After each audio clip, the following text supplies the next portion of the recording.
And so do I have to clean Leia's room now? You and Selena need to work in tandem to finish Leia's room. Okay. Teamwork. But, okay. And then you have to vacuum because you can't get along. But that's not fair to me and Leia. Oh. It's not. Selena was Fair is a relative term, I'm afraid. No, but like seriously, Selena just came in and like tried to pull. I'm not interested in your rats. Okay? I'm not interested in your rats. I'm not. All I know is that you guys have to get along.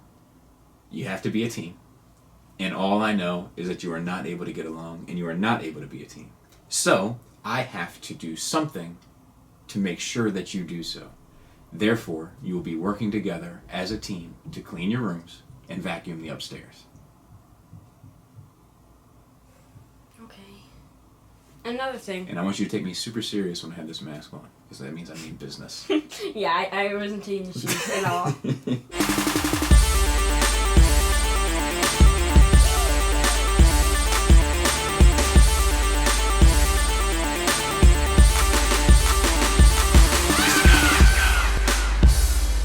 What's up, everybody? Welcome back to another edition of Sit Down Saturday. Because of all the recent Unicron hype, I figured it was as good a week as any to tackle Zeta for past, present, and future. Zeta's been a company that I've been turned on to for a very long time. Most of you guys know it's one of my favorite companies to deal with in terms of product, especially when it comes to their combiners. So I figured let's get into it, especially because it looks like they got a Unicron on the horizon, and Unicron's the topic of all discussion these days. So I figured it was a great time to do so. Before we get started, though, let's do a little bit of some house cleaning and then a little bit of a Unicron update. So, house cleaning wise, the names for Foxwire and Nye on the MMC reformatted review. So on the box it says Foxwire and Nye, but it's somewhere inside in the instruction booklet or on the let me see if I can find it. So this is how the confusion happened. On the comic, I suppose it's called Befriend and Betray, and I just figured it was called that for the product itself because that's a much better name than Nye and Foxwire for these two characters in terms of their story in IDW. They should have called them Befriend and Betray. But whatever, it's not my cat to skin, I suppose. But that's how the mix-up happened. I also ended up cutting out a piece of the transformation regarding Nickel's legs. Like, I guess when I was editing it, my fingers were moving faster than my brain, which isn't hard to do, I assure you. So my apologies for that as well. Someone had a great idea regarding the Sith Troopers that maybe Kylo had them to actually hunt Sith. Ooh, I don't know why I didn't think of that, but that I like a lot. I'm not sure if that's going to be the way, but I like that a lot. Okay, and now a Unicron update. Shout out to Brian Brink. He sent me a graph chart plotting Unicron status regarding the crowdfunding. I'm going to leave this picture up so you guys can really take it in for a bit. Now, this includes the current backers, which is in blue, the backer target, which is in red, the sail barge backers, which is in gold, and the sail barge target, which was in green. So you see, there are some trends here. For one, I think we should note that the Unicron backing is on target. If it follows the current model, it will theoretically make it. However, both the barge and it looks like the Unicron does go through a lull in the middle section. So there's always a big influx at the beginning and a big influx at the end, and if you follow them statistically, it should make it, but it's going to be close, I believe. So thank you, Brian, for this chart. I think it's extremely helpful. I know it was a lot of work that you put into this. It is appreciated. Brink is a good dude and definitely has attention to detail. So I wanted to make sure I shared this. He's part of Enter the Realm, a Realm of Collectors podcast, as well as Breaking the Mold, a Realm of Collectors podcast, both of which are on the Cool Table Podcast Network. Solid work, Mac. So it's on target, but it's going to need, people to kind of get it going. So there's my good deed for the week in regarding the Hasbro Unicron. All right, that brings us to the discussion for today, which is Zeta Toys. And in order to understand Zeta Toys, what we have to do. We have to go back in time. And our journey begins cloaked in controversy because due to some social media exchanges back and forth and sort of some internet posting and I don't know, whatever the TMZ equivalent is for third party. Actually, it might be me. I might be the TMZ. Oh, God. Anyway, whatever it was, it came out that Zeta Toys was claiming that they were responsible for many of the designs from Toy World and that they hadn't properly been compensated. And as a result, they were taking some of their designs and separating themselves from Toy World. And they sort of begin with their Combaticons and their aerial bots. Now, their Combaticons came out to a lot of backlash from the consumers because the individual bots did not look great, had some QC issues along the way. The Zeta has a tendency to use a lighter plastic, so the feel of the figure in your hand doesn't feel as good. But I stuck it out with them because I was under the belief that they were responsible for Toy World's Constructor, which ironically is one of the few Toy World designs they must not have been able to take with them, but more on that later. But I was so confident in that work that I was able to see through the potential issues that were initially received with an optimistic view of where the set would end up going. But even I had to admit that the individual bots looked pretty bad. So bad, in fact, that I transformed them all to the 3 modes for the sake of review and then put them into limb mode, and they sat on my shelf in limb mode until the set was finished because I couldn't bear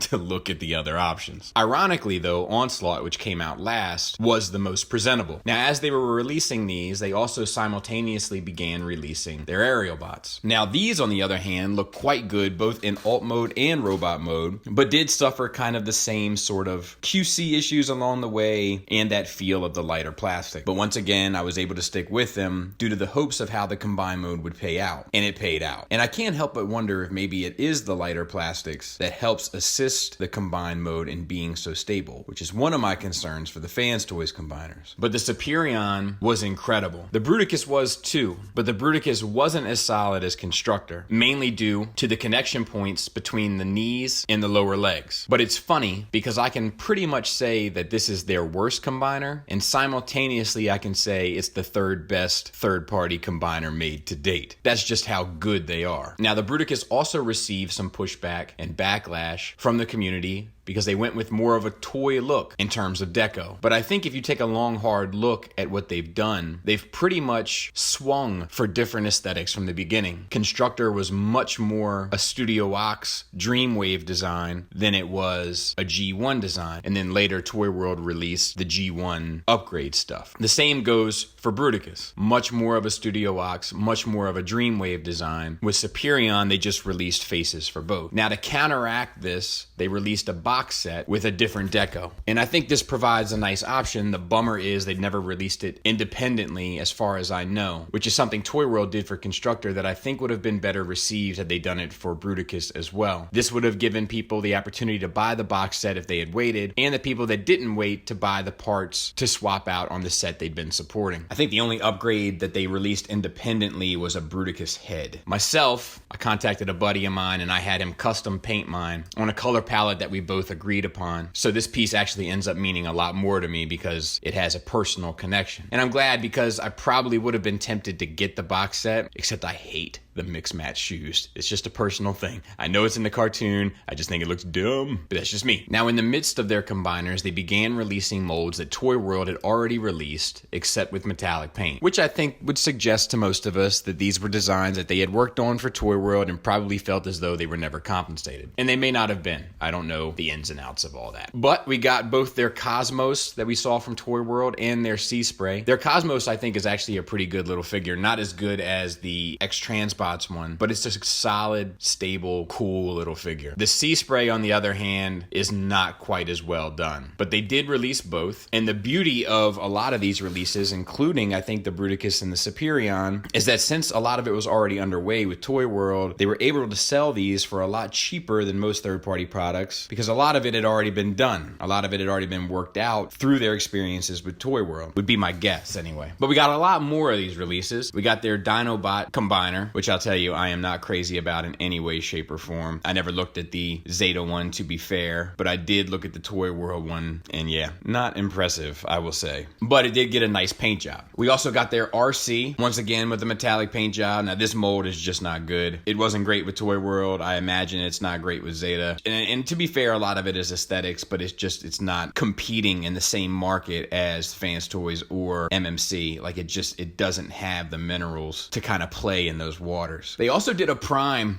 which is one of the older designs as well, which I think is interesting. Like, I'm very curious how involved they were in the fabric of Toy World since the beginning, because it just seems like they have a lot of access to a lot of Toy World designs. I've even seen images of a Megatron, but it looks like Zeta might have been involved in that in some capacity as well. Speaking of the display bases, that's something else that Toy World did and Zeta then put out as well. And we got both the orange and grayish black versions. I had some of these. They used to put one with every figure when Toy World was doing it, and I was never crazy about them. I ended up giving them all to MP Collector, I believe. Just not my cup of tea. But it's just another example of one of those re-releases, for lack of a better term. And then the only other one that I can think of off the top of my head is their Jazz. And they did a recolor of this as well, like a redeco, I believe. And this was actually a pretty good mold. Now, I never messed with the Zeta one specifically, but I did mess with the Toy World one, and it's a well-done figure, so I would imagine that this one would be as good. But I think a lot of these were low cost, low investment due to the lack of fulfillment on Toy World's part to their designers, that they were able to sort of get them out and help fund everything that they were doing sort of originally. But in terms of originality, we only really got the 2 combiners. Now, we also got these little diorama sets that are pretty cool for your Legends class figures, like a little bar for Swerve and your IDW staff, and, you know, a Decepticon throne, and so on and so forth. And that's cool stuff, but it's very simple stuff, you know? So I think that a lot of times what they do is use sort of a business model of little investment with larger payoff. And it probably comes from their experiences within the business. Now, in terms of their future products, we've seen pretty much 4 things. We're going to get the least interesting one from my point of view anyway out of the way. And that is a movie-styled Bumblebee. And to be fair, it looks good. I just think that once again, this comes from them competing more so with Toy World, who's also doing movie-styled stuff, than it is really pursuing their passions. They definitely have a bone to pick with that company, and I get it. You don't want anybody playing with your money. I understand. But I think some of this stuff might get in the way of their overall legacy when it's all said and done. Their repaints of all the Toy World stuff, for instance, is not going to be one of the memorable things about them. What's going to be the memorable things about them are their combiners so far. However, if it takes this sort of stuff in order to produce those combiners, then I guess it's the cost of doing business. But I just hope that their vendettas don't get in the way of their progress. Now, they're also working on a Raiden, or maybe it's Raiden, I'm not exactly sure, but the Train Combiner, which I think is pretty interesting. It definitely has a cult following, but it does concern me that this was the choice over, say, a Computron or a Defensor or an Abominus. And oddly enough, I had a dream that I passed on a Zeta Computron recently, and then I was like scrambling to get it after it was all said and done. I need a break from this stuff, I think. But anyway, so a lot of people are happy about it. A lot of people are excited about it. I don't know what I'm going to do in regards to it. I don't really care about this combiner, but I am a sucker for combiners, so I'll probably wait and see and make a decision when it's all said and done. But they also showed their Predaking. And their Predaking is what I find to be the most alarming. Now, let me say this first and foremost. I do think it looks good. However, and we did a whole 4 Dummies discussion about this, it seems as though they are abandoning their way of doing business. And their way of doing business is utilizing the heavy parts forming access, which has changed the game, and it has changed the way the third party approaches combiners. And for the better, because their 3 combiners are the best 3 combiners ever made to date. And I'm counting Constructor in that. But with this, I can tell that the thighs of Predaking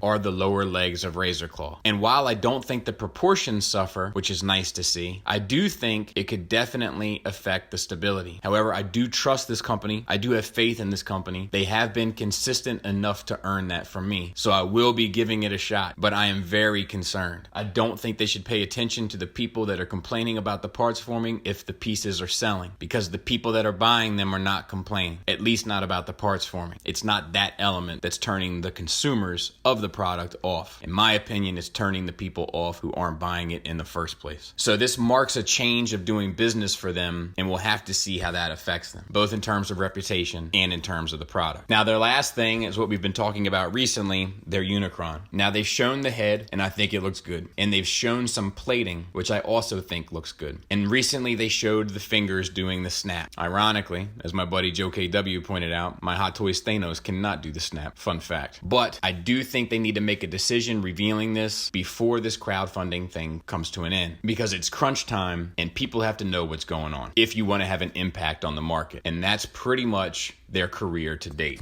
So that does it. Regarding their future, I'll tell you, this Predaking has me very nervous. I hope that they know what they're doing. I'm going to trust them. I'm going to give them an opportunity. But the fact that they're not following the blueprint that they created, that's kind of their bag, makes me very, very nervous. So, fingers are crossed, but I don't know. I would advise them to just know that they are the ones who know best regarding this. I recently spoke about how Fans Toys said in an interview that was conducted that Zeta Toys they consider to be their only competition. And the reason for that is because they're getting into combiners and Zeta knows how to do a combiner. I hope they haven't thrown the baby out with the bathwater for a few crybabies on the forum. Thanks for listening. Thanks for watching. Until next time, take care.